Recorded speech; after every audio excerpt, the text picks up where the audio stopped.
So, as we build an audience online, it's important to understand that social media is not just a popularity contest. And it's important also to discuss what a follower even is. A follower follows leaders. So, as a leader, you literally have to lead the followers and show them the way. Oh, an analogy that I use to guide all your actions online and also decide how to build a following is that of how a church leader builds a following. All the qualities that a church leader has, you have to also have when you're building the audience as well. So, for example, is a good church leader positive or negative? People want to follow people who are optimistic and positive and give them hope for the future, right? So, it's important that the tone of your content generally comes off as more positive because no one really wants to follow someone who just wallows in self pity all the time. Consistency. A good church leader can't just go to one event and then call themselves a leader. A good church leader is consistent, day in, day out, and contributing to their community week in, week out.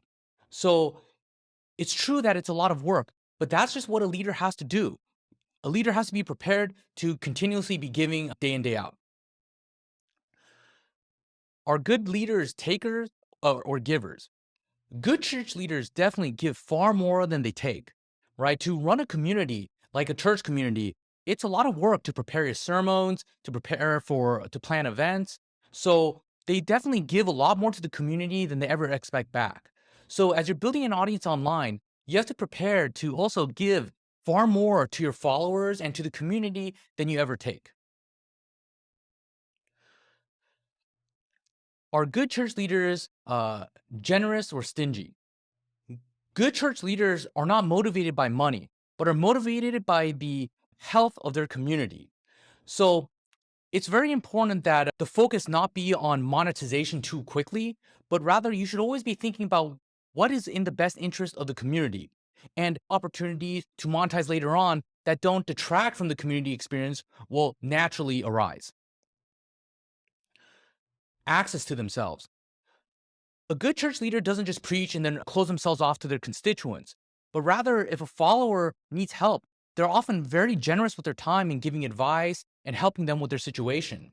So you have to also prepare to give access to yourselves, whether it's in the comment section when someone asks for help, or someone even wants to just get a few minutes of your time to get your advice on something.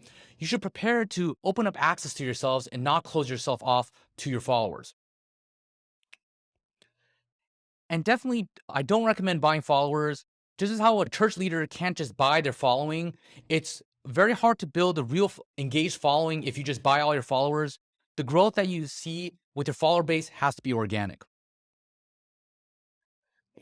And I know that for a lot of engineers, just the term of just being a leader might seem kind of intimidating. So another way that I often look at it is as a public servant.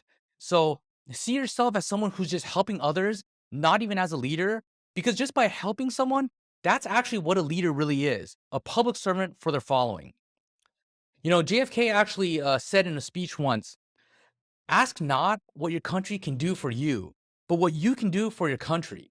So similarly, as a leader online and as a public servant, ask not what your followers can do for you, but what you can do for your followers. So when it comes to tactics of growing your following, generally everything can be broken down into three main tactics. The first is by community building. The second is literally leading the way, showing the path for your followers. And the last is real life accomplishments. So in the next section, we'll go over each of these tactics and show you how you can apply this to growing your following.